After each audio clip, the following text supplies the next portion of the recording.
So we're going to be talking about the first ever black hole pictures. If you haven't heard about it, then you're living under a rock. Because basically we made history. We've never physically seen a black hole before. Everything that we've ever seen has been just an artist rendition, what we think it looks like. But we were actually able to do this a bunch of research, I guess experiment, because we didn't know if it worked, but it did. And we took a picture of a black hole that was actually 55 million light years away and almost the size of our entire solar system, which is massive. Crazy. I believe it was like what 3.5 times the size of our sun, or 3,500 times, or something like Something that. like Well, that. I, Really I s- I massive. Like, saw some depictions of what this looked like, and I'm not sure if this was like realistic, but there was some animation going on. Like, there's the black hole, and then there's like, stars around the black hole, like spinning around and stuff. I was like, wait, so that is that really what's happening there? You imagine being in like one of those star systems and just be There like, wouldn't be a system that left. yeah, there wouldn't It's be. It'd be it's like, if you're that close, your system's already gone. like oh there's so much yeah. going on in it or around it really, and we don't know what's happening in it. It's just everything's getting sucked in, all the gases, all the stars, and they're moving at such a high rate of speed that it's so hot, and they're basically just breaking up into tiny little pieces. And then that's what was emitting the light, well, not the light, but I guess like the energy that we were able to see and take the picture of. So that's what gave us the image of the circle. It does have the rings.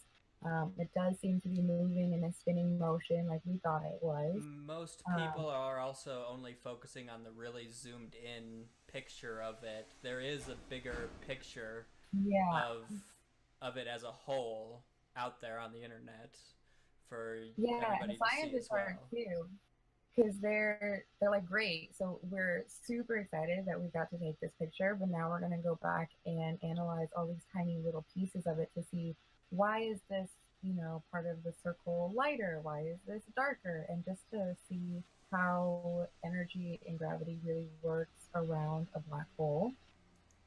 Um, and actually, it was funny. The scientists were really surprised at how accurate our renditions and assumptions of a Yeah, black hole were with what it actually looks like. And they were like, yeah. actually, I'm really surprised.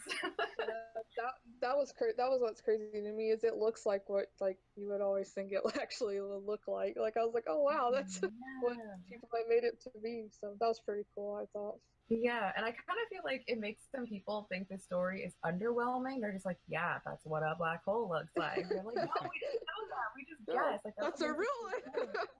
Yeah, Man, like it's an actual that real one. image getting circulates. It's all blurry.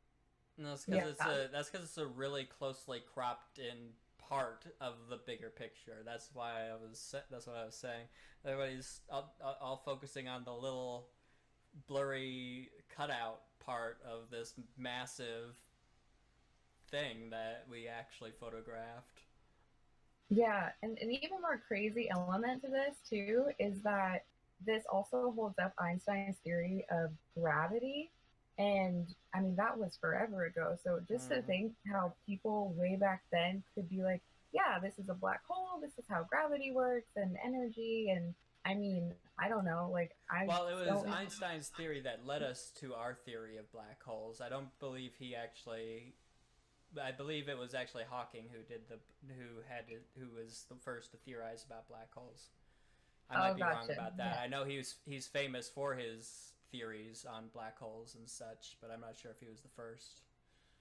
Yeah, and another point that I read too is that so because it makes theory of gravity, his theory of gravity is very independent from quantum mechanics, and those two theories just clash. So only one can be right in a sense. So because they do have incompatible descriptions of reality, and this concrete image of the black hole gives the general relativity theory the leading edge to say like this might be the more accurate theory.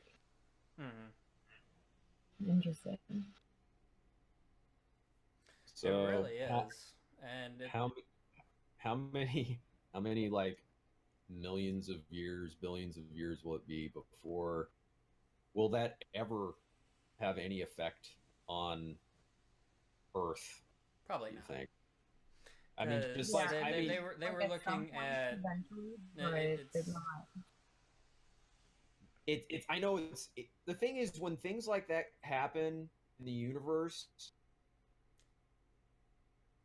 we're just discovering it now, but it's been happening since like before like mankind existed, before there was like even life on Earth and stuff. It's just been out there like continuously happening and turning, and yeah. we're just capturing it right now. I mean, just for that, like the light from that to get over here, it's like ancient history what we're looking at. 55 million years into the past. Yeah, that's true. That's very true. Yeah, that's something to think about too, now, isn't it? Yeah, which I actually hadn't thought about. So now that you say that, I'm like, oh man, like that's a great point. Whenever you look into space, you're looking into the past. The moon's actually one light I, second yeah, behind yeah. us, for You look instance. at the moon. You look at the moon. It's like it's like a second ago. Yeah. That's you're literally looking a second into the past when you look at the moon. Yeah. But yeah, very cool. We made history thanks to 200 researchers. This whole thing took 2 years, which to me seems like such a short amount of time. I would think it'd take a way longer. But yeah, so it is exciting to see what they're gonna find next and what this picture really means. What more they're gonna take from. Well, now that we know that we're capable of doing something like this, it expands the field of astronomy probably 1,000-fold. Yeah. And astrophysics and just physics in general. This is a big shakeup. This is like a really big shakeup. This is going there will be. This is going to cause a big ripple effect through physics and astrophysics and stuff like that, because we've proven a theory correct. That means any contradictory theories immediately get tossed by the wayside, which clears a path for any theories moving forward that are connected to this theory. Yeah. Might also cause people to re-examine theories that they once thought wouldn't work, or something like that, because they were tied to an unproven theory or various other possibilities as well. You know, did this like debunk anything, or like this photo? Did it debunk anything that was like a popular belief? Not as far as I know. It just seems that everything that we had already thought was pretty correct. So it seemed to just validate all of the previous research and what we thought that we knew. Okay. And it's very interesting on how they took the picture, because they took a picture of everything around the black hole, because you can't obviously take a direct picture of a black hole because there's nothing there. Yeah. So it was a huge array of telescopes that actually took the picture from all over the world. I believe there's a couple in the U.S. There was one in South America, multiple in Europe and stuff like that. Correct?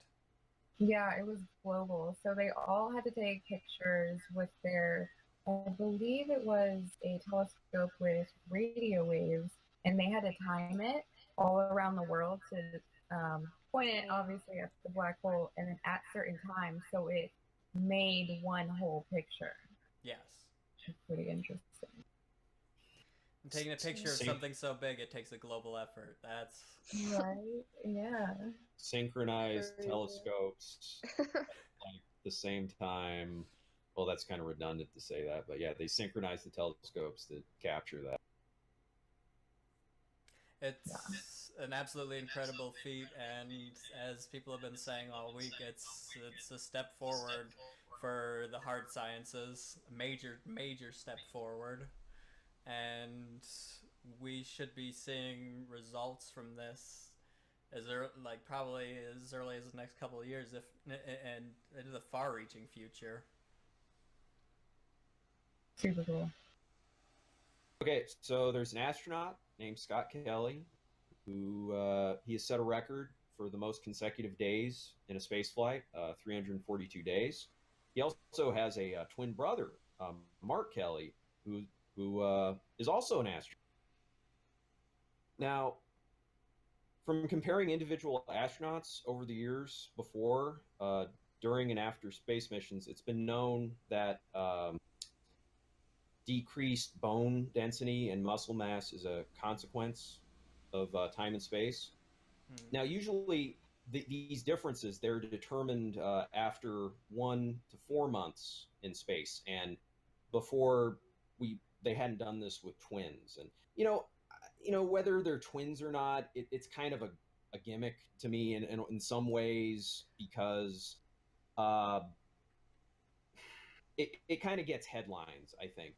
Whether they're twins or not, I mean, they would have identical DNA, but is that really that significant to me? It just doesn't. It was important for the test just to see what happens to DNA over long-term space exposure to space, in case any space radiation damage occurred, and all that other type of various effects. Okay, so usually when they would do these before and after things, yeah, it'd be like 1 to 4 months. But this guy was out there for almost a year. Some of the changes that happened to Scott Kelly, some of them were insignificant or neutral or non-hazardous. Well, yeah, his body mass decreased. There's a word I haven't heard in a very long time. His gut microbiome, so that's like the bacteria and just like the ecosystem of his stomach changed a bit, but nothing dangerous. Also, something that came out of this was that the flu shot, that he took a flu shot up there, and it works the same in space as it does on Earth. So he got the flu. Yeah, he got sick. That's the norm. Okay. Like one does. Okay.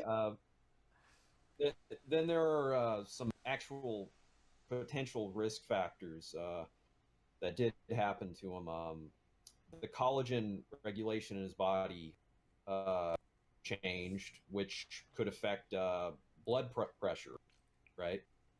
Collagen is the most abundant protein in the human body, and it makes up connective tissues, tendons, ligaments, skin, and muscles. So that seems like a red flag. Like, I don't. Something else. His DNA changed a bit. Telomeres. That was what I was talking about earlier. Here's another thing. Another word I haven't used in a long time. Telomeres. They lengthened while he was in space, and telomeres, they're caps on your chromosomes that protect your DNA from damage. And as we age, they shrink and wither. But when he was in space, they lengthened. So that sounds good, right? That does sound like a good thing. Yeah. But when he something, yeah, it sounds good. But actually, when he came back, I was almost picturing it like a rubber band, like they stretch. But when he came back, they like snapped back, and they were actually shorter than they were before he went up. Oof. Which is bad. But then they gradually kind of like went back to normal. So it's like weird. His chromosomes, like, there's like I'm just picturing like there was like some elastic rubber band effect that happened to his DNA. Now, he doesn't have superpowers or anything. He's not a mutant. Yeah. None of that. Dang. But yeah, they stretch, they snap back, they constricted, and they're back to normal. I don't know how long for his chromosomes to get back to normal. But also some other negative things associated with his time in there is sorry, my screen turns off like every 5 minutes if I don't touch the mouse. I think for a lot of people maybe they have that on like a half hour. I have it on 5. I used to have it on 15. But his emotional recognition and abstract match making, like certain cognitive abilities of him, they decreased. Cognitive speed declined, and I gotta say, astronauts, they are some of the brightest and healthiest people, and we send them out there, some of the bravest people on Earth too. And I just got to say that if one of these guys were to lose some cognitive speed, they would still be much smarter than like the average American. They could stand to lose, a couple seconds off of being able to, you know, do their times tables or whatever. Did he go up there alone, or was anyone with him? Well, I mean, there was the rest of the crew too, but they got swapped out a couple times through the year. No one else. Meanwhile, he stayed up there the whole time. Yeah, I didn't get that far into it. But I was sure he wasn't going to be up there like the whole time. But yeah, they would have had to have swapped out some people. That's I don't really have any more on the story. It just sounds like his DNA got warped a little bit, but it just, this is something that really hasn't been expanded on in science fiction. I don't think of. I mean, even the way it's depicted, like what happens to the human body if they're like exposed to space. Like if they took off their mask, that's been depicted a few different times in movies. In one, someone just your blood boils and your head explodes. your eyes pop out of your skull. Basically, any and all air within your body goes to the fastest exit. So like, yeah, if your face is exposed, guess where all that water and shit's going. God. And another one, I forgot what it was called. I think it had Mars, the title of it, but someone like their mask broke and like their face just turned into like ice, just instantly, just. But I don't know how realistic that is. Well, space is near absolute zero, so we're talking into the Kelvin scale, so way down there. Yeah, so if you want to add more to this, you said that his collagen, what was going on with that again? Like he wasn't producing as much, or? I just got that it was different. I didn't get that it was too much. To the effect that it was affecting his blood pressure. Okay, that's as far as I saw on that. Well, I mean, I can come up with a very, very simple explanation for some of these things. Being in 0G, your heart doesn't need to pump as hard. Also, your bones and stuff need less cushioning because, again, 0G, so there's no real vigorous exercise or anything like that. Your body realizes, hey, it's not needed. The human body is amazingly adaptable, and it can adapt to nearly every situation. This is what we're actually seeing with this trial, because low blood pressure, your body doesn't need to pump blood as hard because it's not subject to the gravity of Earth and various other environmental aspects, as well as the lack of the lower collagen amount, if that's turned out to be the case. Again, your body's not putting as much pressure on your like your knees, and everything else, all your joints, because it's a lot more loose and stuff in 0G again. Okay. This is something that I just thought of right now. People have been talking about, let's go to Mars, and and how long. You think about how long that would take. How many months or year? I mean, just think about all the effects that we're seeing with this guy who was out in space for that long, for a year. If someone were to go to Mars, it would be different because they would be on a planetary body. They'd have gravity and stuff like that, so they wouldn't experience the muscle loss or bone density loss as a zero-G environment. You know how long it takes to get there? I remember at one point it was 2 years, but that was a long time ago, so it's probably a lot less now. So yeah, it's just, even if it took 1 year, we're looking at the same time factor as this guy was just in space, and it's kind of like, and there is no okay. It's even still, that is a lot of time. I see where you're going with this. Yeah. Also, it is science fiction. We can't make artificial gravity or anything. That's just phooey. It's if anybody's seen 2010 and Odyssey 2, there's an interesting argument against that, actually, where it's a giant wheel, and it's a spinning wheel which creates gravity along the outer ring, and there's 0G in the center, in the hub of the wheel. Okay, was this a sequel to the Kubrick movie? Yes. Well, I believe in the first one there was something like that going on too. Their ship was centrifugal. It was a long ship that spun around the middle. It looked very weird.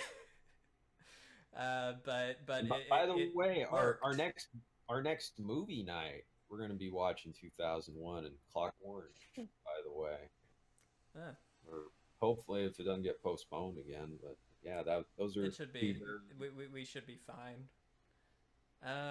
Good plug, by the way. That being said, yeah, that's my assumption, as a not in the medical field, as to what may be the reasoning behind some of these things that ailed him when he came back. Makes sense. Good. All right. I think we're pretty much done here for the night. Does anybody have anything they'd like to say or talk about real fast? I haven't seen any, crazy like breakthroughs from today. And the stuff that we've covered, I don't know. I kind of wish that someone would just do something. Someone come out with something. Something happened. Oh, Game of Thrones this Sunday. Yeah, Game of Thrones. That's true. Also, I rewatched the whole series of Game of Thrones, not in the past month, but I started sometime in February, and then I just finished it like yesterday, like the last episode of season 7. Good timing. I just gotta say, with Game of Thrones, if you can, as Zach said yesterday, slog through it. If you can have the patience for that show, and if you stick through it, even if you weren't really sure what was going on, if you had enough patience, that means you had enough interest in this show. If you watch it again, you will love this show a lot more. You will like this show a lot more. Time through, but at the same time, there's still those emotional draining moments in the show. They hit you hard on that show sometimes. The show, the show is beautiful. It's ugly. There's a lot of like terrible things that happen on that show, but there are amazing things that happen on that show. And I think that there are some allegories in that show that are reflected in today's geopolitics, like the White Walkers coming from the North. I mean, I would compare that to climate change. People don't believe that the White Walkers exist, but they do exist, and they're not going to do anything. They're not going to react until it's like right at their front steps. The difference is That's usually the case for pretty much everything. Okay, the difference is in Game of Thrones. There's a place called the Citadel, which is like the center of and repository of all the knowledge in the Seven Kingdoms of Westeros. That's where all the maesters go to be trained. These are like the wise men, the people that keep records, the people that are in control of sending ravens from one place to another. That's their telegrams or their carrier pigeons. Show the maesters. They don't believe that the whites are coming. Have you not seen it all? Spoils. She's like, spoilers. Spoiler alert. She cut out. Like, what's going on? Oh, maybe she cut out. I thought she was like, no, don't tell me. All right. Well, what I was going to say is, even the maesters, they're effectively like the scientists, the bookkeepers of all knowledge. They're the alchemists. They're the mages. They don't believe in the White Walkers. They're the scholars, the alchemists, the generally high knowledge people. People are coming back from the wall, and telling them, hey, shit's going down. Samwell Tarly, man.